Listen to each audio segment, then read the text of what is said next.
Hello student, एक बार फिर मैं अपने यूट्यूब चैनल के माध्यम से आप लोगों के बीच उपस्थित हूँ। आइए आज हम पढ़ने वाले हैं लघुत्तम समापवर्तक। इससे पहले हमने महत्तम समापवर्तक पढ़े थे। कौन से? महत्तम समापवर्तक। महत्तम समापवर्तक हमने दो विधियों से पढ़े हैं। एक गुणनखंड विधि होती है और एक कौन सी होती है? आपकी भाग विधि होती है। ठीक है ना। इसी प्रकार आज हम क्या पढ़ने का प्रयास करेंगे? लघुत्तम समापवर्तक। लघुत्तम समापवर्तक में हम देखेंगे कि लघुत्तम समापवर्तक क्या है, लघुत्तम समापवर्तक क्या है। ठीक है ना। लघुत्तम समापवर्तक का बेसिक कॉन्सेप्ट क्या है, इसको हम समझने का प्रयास करेंगे। ठीक है ना। हमने कहा था महत्तम समापवर्तक, महत्तम यानी बड़ी से बड़ी, बड़ी से बड़ी ऐसी संख्या कि जिनका हम महत्तम समापवर्तक निकाल रहे हैं, जिन संख्याओं का, उन संख्याओं में पूरा पूरा भाग चला जाए। ठीक है ना। लघुत्तम समापवर्तक को हम इसको देखें तो एलसीएम बोलते हैं। क्या बोलते हैं? एलसीएम बोलते हैं। ठीक है ना। देखो जरा, यदि इसकी लघुत्तम यानी छोटी से छोटी, लघुत्तम यानी क्या होता है? छोटी से छोटी। पहले हम इसका थोड़ा सा बेसिक समझ लें। छोटी से छोटी, लघुत्तम का मतलब क्या होता है? छोटी से छोटी संख्या। अब छोटी से छोटी कैसी संख्या? एक उदाहरण पहले हम समझने के दो तरीके होते हैं।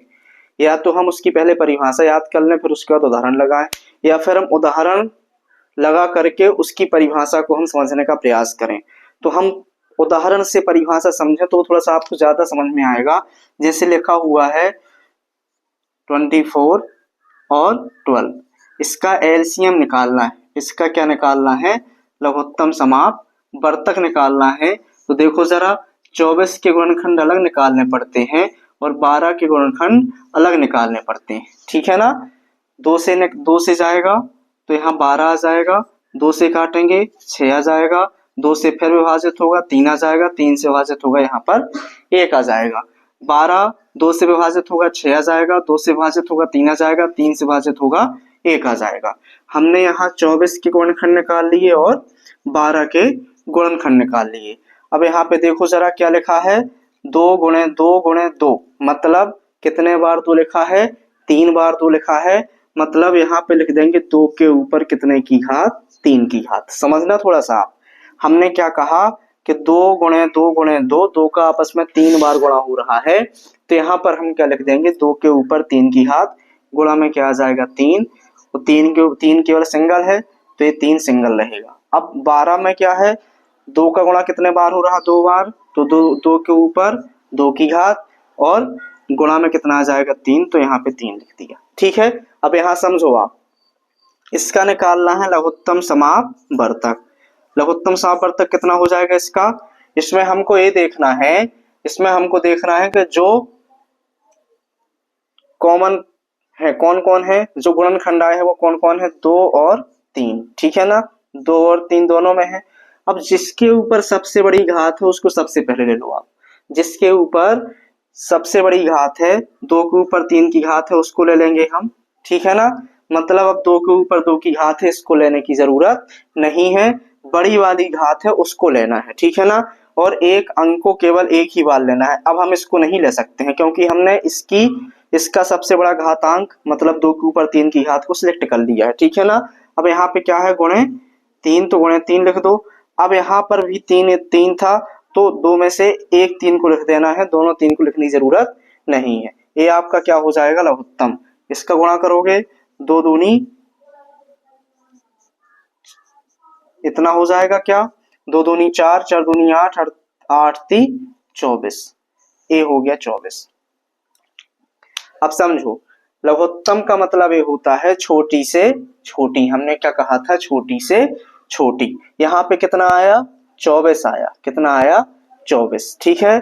24 छोटी से छोटी संख्या है जो 12 और 24 से एक साथ विभाजित हो जाएगी। इससे छोटी कोई भी संख्या नहीं है जो 12 और 24 से एक साथ विभाजित हो। हमने क्या कहा?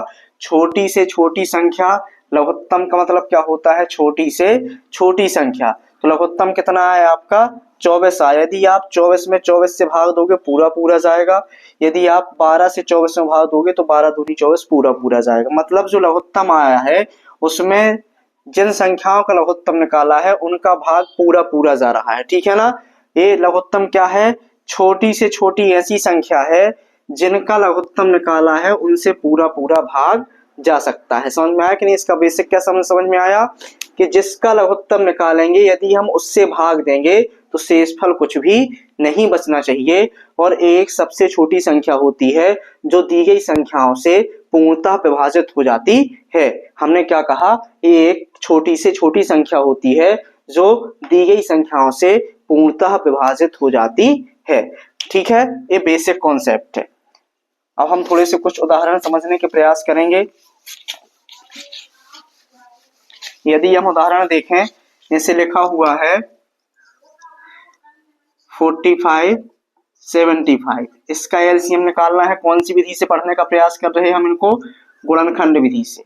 कौन सी विधि से, गुणनखंड विधि से पढ़ रहे हैं, ठीक है। तो सबसे पहले क्या करेंगे, 45 के गुणनखंड अलग निकालेंगे, 75 मतलब 75 के गुणनखंड अलग निकालेंगे। यह 3 से कटेगा तो यहाँ पे कितना आ जाएगा, 15 × 45, ये 3 से कटेगा, 3 × 5 = 15, ये 5 से कटेगा, 5 × 1 = 5 आ जाएगा, ठीक है ना। ये भी 3 से कटेगा आपका। हमें सबसे पहले छोटी से छोटी संख्या से काटना है, ठीक है ना। 3 से कटेगा, 3 दूनी 6, 3 5 से 15, 25 आ जाएगा। अभी 5 से कटेगा, 5 25 हो जाएगा, 5 से कटेगा, 5 × 5। एक गुणनखंड कैसे निकालते हैं, यदि आपसे नहीं बनते हैं तो आप मेरे चैनल पर जाकर के गुणनखंड समझ सकते हैं। बहुत ही बेसिक तरीके से, बहुत ही अच्छे तरीके से गुणनखंड समझाए गए हैं, ठीक है ना।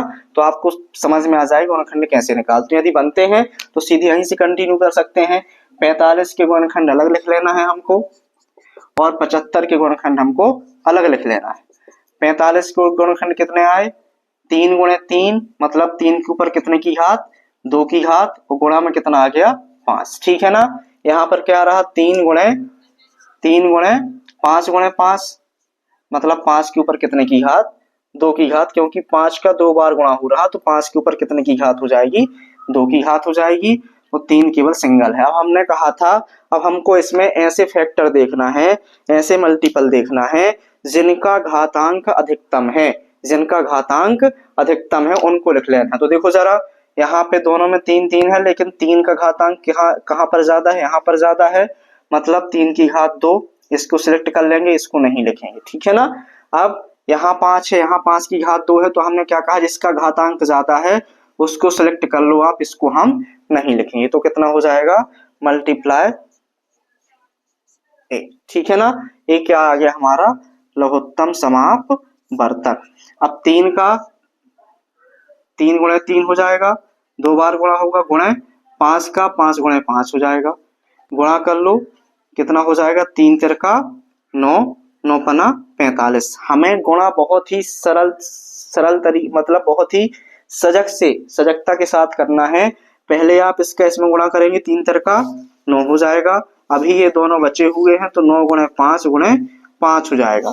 अब किसका करेंगे, 9 का 5 के साथ करेंगे तो 9 × 5 = 45 हो जाएगा। अब यहाँ पे कितना है, गुणे 5, तो 45 का 5 में कर दो, 5 25 की 5, 7 आएगी 2, 5 को 20, 20 तो 22। ये हमारा क्या हो गया, लघुत्तम समाप वर्तक। मतलब 45 और 75 का लघुत्तम समाप वर्तक कितना आ गया, 225। कितना आ गया, 225। ये हमारा क्या हो गया, आंसर।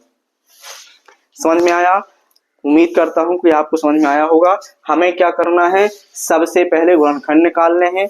गुणनखंड निकालने के बाद जिसके गुणनखंड निकाले उनके सामने लिख देना है, जिसके गुणनखंड निकाले उनके सामने लिख देना है। फिर जिसका घातांक अधिकतम है उसको सबसे पहले लिखना है।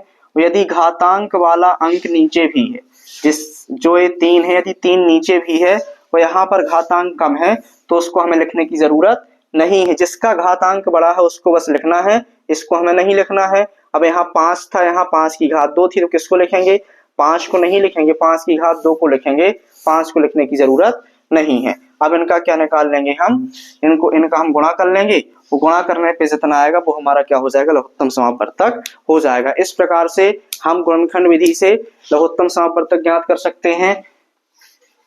अब यदि थोड़ा सा और समझो, आप कौन कौन सी संख्या थी यहाँ पे 45, 75। यदि इन दोनों संख्याओं में को देखा जाए तो इन दोनों संख्याओं से 225 विभाजित हो रहा होगा। इन दोनों संख्याओं से 225 क्या हो रहा होगा, विभाजित हो रहा होगा। मतलब 225 में 45 से भी पूरा पूरा भाग जाएगा, 225 में 45 से भी पूरा पूरा भाग जाएगा और 75 से भी पूरा पूरा भाग जाएगा। 225 एक ऐसी छोटी से छोटी संख्या है, हमने कहा लघुत्तम मतलब छोटी से छोटी एक ऐसी संख्या है 275 जो 45 से ही विभाजित हो रही है और 75 से भी विभाजित हो रही है। 225 से ऐसी कोई भी छोटी संख्या नहीं हो सकती है जो 45 और 75 दोनों से एक साथ विभाजित हो जाए। हमने क्या कहा कि 225 से छोटी कोई भी संख्या नहीं हो सकती है जो 45 और 75 दोनों से एक साथ विभाजित हो जाए। तो समझ में आया, ये था थोड़ा बेसिक कॉन्सेप्ट इतना है कि लघुत्तम मतलब छोटी से छोटी संख्या जो इन दोनों संख्याओं से या दी गई संख्याओं से पूर्णतः विभाजित हो